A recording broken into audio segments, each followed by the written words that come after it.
Olá pessoal, sejam todos bem-vindos a mais uma aula do nosso módulo avançado. Hoje nós estaremos discutindo no nosso curso de imagens do tórax a doença tuberculose, então a apresentação pulmonar da tuberculose. Uma divisão clássica da tuberculose, pessoal, só para dar uma relembrada, é colocá-la em TB primária e TB pós-primária. Essa classificação, antigamente, dicotomizava quais eram as pessoas acometidas. Então, a TB primária era uma doença que acometia crianças e a TB pós-primária em adultos. Isso a gente já sabe há bastante tempo, que não é uma verdade. Existem muitos adultos que desenvolvem a tuberculose primária e daí a importância da gente estar estudando os padrões de apresentação da TB primária, tanto em crianças quanto em adultos. Bom, do ponto de vista de imagem, a gente vai dissecar isso um pouquinho mais para frente. A característica principal que eu quero que vocês se atentem daqui para frente é que a TB primária ela se apresenta tanto em criança quanto em adultos, principalmente com a ocorrência de adenopatia. Então, adenopatia, linfodenopatia, linfonodomegalia, essas são as palavras que devem ficar na mente de vocês a partir de agora, quando vocês pensarem em TB primária, ou quando vocês visualizarem uma situação característica de adenopatia, a TB primária deve ser, então, um dos diagnósticos a serem excluídos. Muito bem, um outro padrão de apresentação clássico da TB primária são os focos de pneumonite. Então, esses focos de pneumonite ou de pneumonia, eles não são comuns, na verdade, menos da metade dos casos de tuberculose primária, eles se apresentarão com esses focos, mas na outra metade, então quando vocês visualizarem um paciente cujo diagnóstico é tuberculose pulmonar primária e o foco de pneumonite está presente, não tenham dúvida, ele estará presente e muito provavelmente associado à adenopatia. Então, das duas grandes possibilidades de diagnóstico por imagem da TB primária, que é a ocorrência de foco de pneumonite, a ocorrência da adenopatia, o importante seria que vocês memorizassem e nunca mais esquecessem que a adenopatia ela é a principal. Vamos conversar um pouquinho mais sobre essas duas possibilidades. Os focos pulmonares, então, eles são distribuídos aleatoriamente. Na tuberculose, como um todo, de modo geral, existe uma característica assim, de predileção por alguns locais. Principalmente na pós-primária, a predileção pelos pulmões nos lobos superiores e principalmente nos segmentos posteriores, ela é clara. No caso dos focos pulmonares da tuberculose primária, não existe essa predileção ou essa predominância pelos lobos superiores. O que nós vemos, na verdade, é uma certa predileção estatística, é uma certa preferência estatística de comprometimento do pulmão direito, ok? Bom, do ponto de vista de característica da imagem, esses focos, eles são muito semelhantes a focos de pneumonia. Então, pneumonia principalmente numa fase inicial, numa fase incipiente. Então, eles variam assim de pequenas opacidades parenquimatosas, mal definidas, até mesmo a consolidações mais extensas. Então você pode ter uma consolidação segmentar, pegando praticamente todo um lobo, ou mesmo uma consolidação lobar, levando àquela situação de apresentação chamada de hepatização lobar, em que o lobo está totalmente consolidado.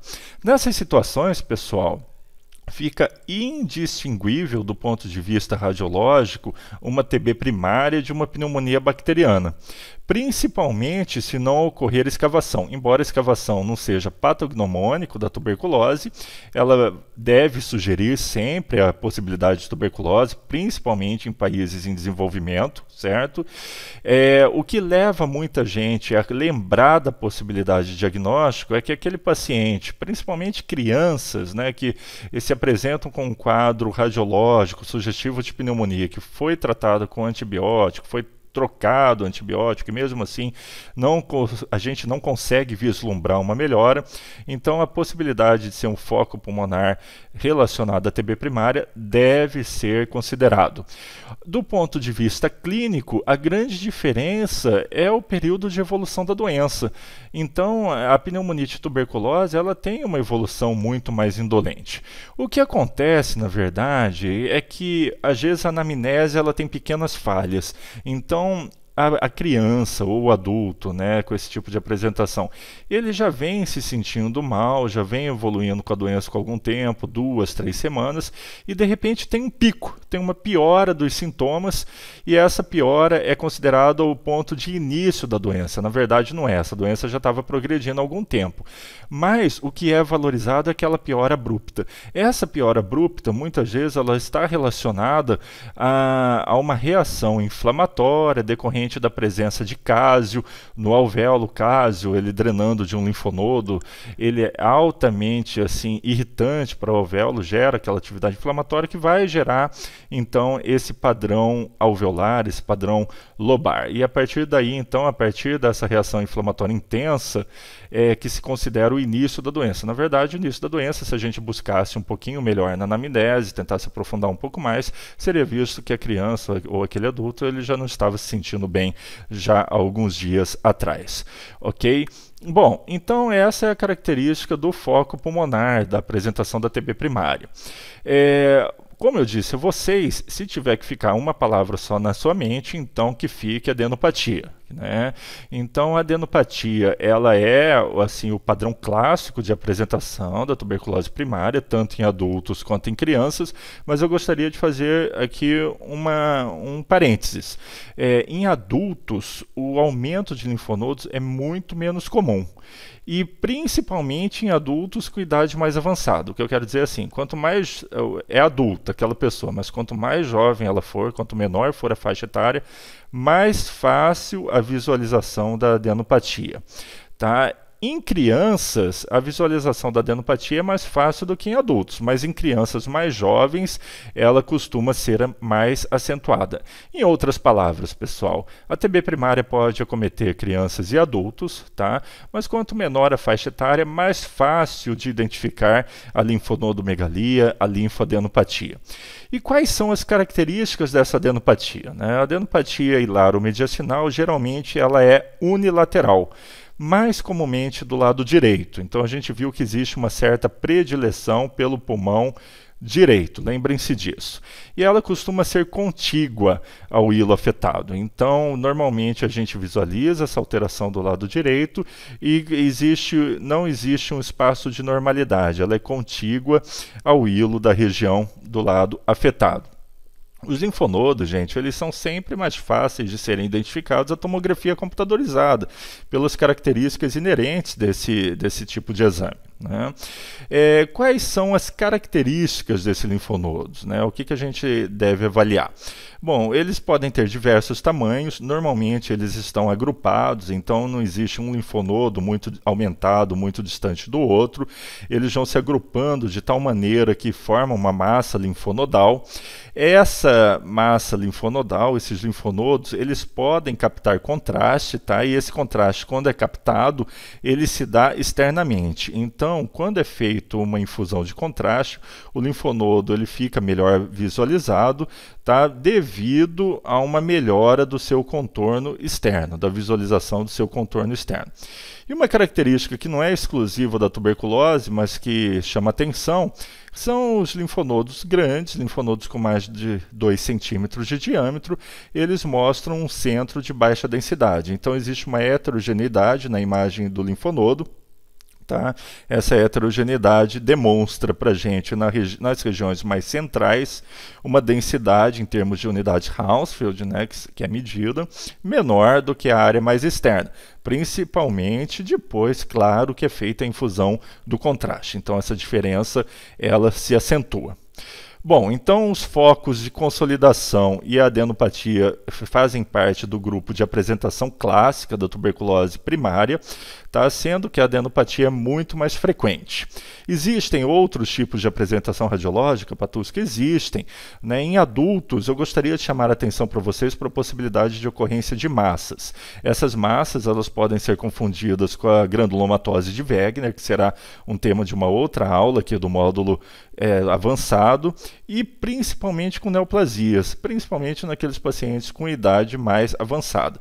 Então, um grande diagnóstico para a gente da TB primária é a ocorrência de neoplasia, né? Então, muitas vezes a imagem é extremamente semelhante a uma imagem de uma neoplasia pulmonar e deve ser considerado, sim, como um diagnóstico diferencial. Derrames pleurais podem ocorrer? Podem ocorrer e de forma isolada, sem necessariamente ter algum outro tipo de alteração parenquimatosa. Cerca de 25% dos pacientes, um quarto dos pacientes com TB primária, eles apresentam derrame pleural. E uma outra situação que eu quero chamar a atenção para vocês, que essas três situações elas fazem parte das apresentações menos comuns, menos frequentes da TB primária. Então, seria o estreitamento das vias aéreas, tá? Principalmente das vias aéreas segmentares ou lobares. Tá? Esse estreitamento ele pode ter dois motivos, ou um estreitamento endobrônquico, então uma lesão endobrônquica reduzindo a luz do brônquio, então eu tenho um brônquio aqui, né? Certo? Eu tenho um brônquio aqui, e dentro da luz brônquica eu tenho uma alteração que acaba por reduzir a luz naquele ponto, forma focal, tá? E reduzindo então o fluxo de ar naquela região. Existe um estreitamento da luz nessa topografia. Então isso seria por uma lesão endobrônquica, mas pode acontecer também de eu ter algum processo aqui por fora do brônquio, esse processo ir crescendo, proliferativo de natureza não neoplásica, de tal maneira que eu faço um abaulamento da parede brônquica, levando então a um efeito chamado efeito de compressão extrínseca. Tanto um quanto o outro fará a redução da luz brônquica naquele segmento, podendo gerar, então, áreas de atelectasia, né? Então, além daquele ponto de obstrução. Então, essa imagem demonstra justamente isso aqui. Eu tenho aqui o brônquio principal direito do paciente, o brônquio principal esquerdo. Veja que o brônquio principal direito, ele sofre repentinamente aqui um estreitamento da sua luz, tá?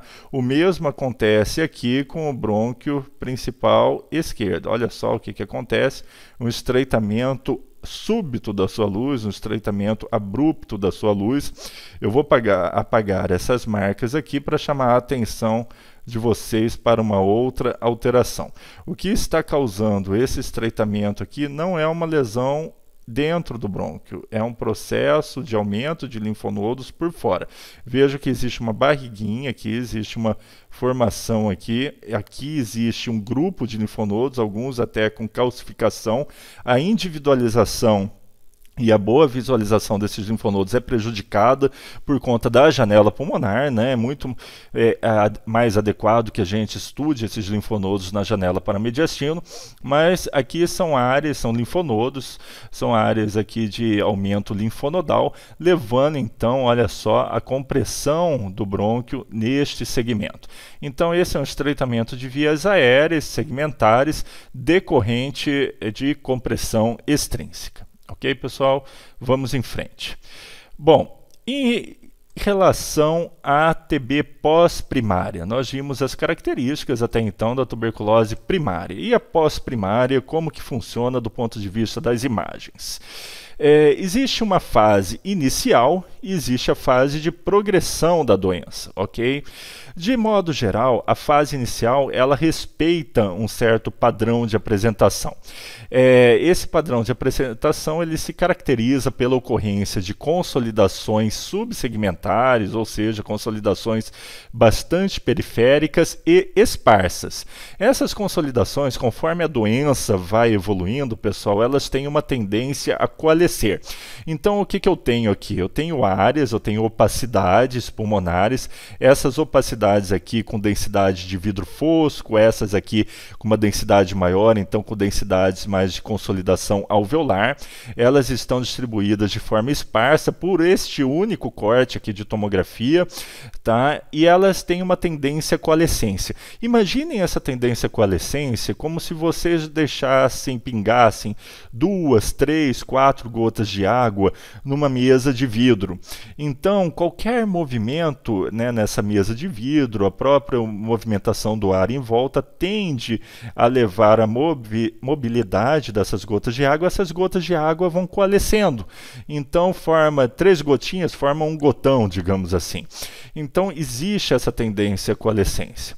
Bom, uma característica bastante interessante da TB pós-primária, que eu já dei a dica para vocês no início da aula, é que existe uma forte predileção pelas porções posteriores dos lobos superiores.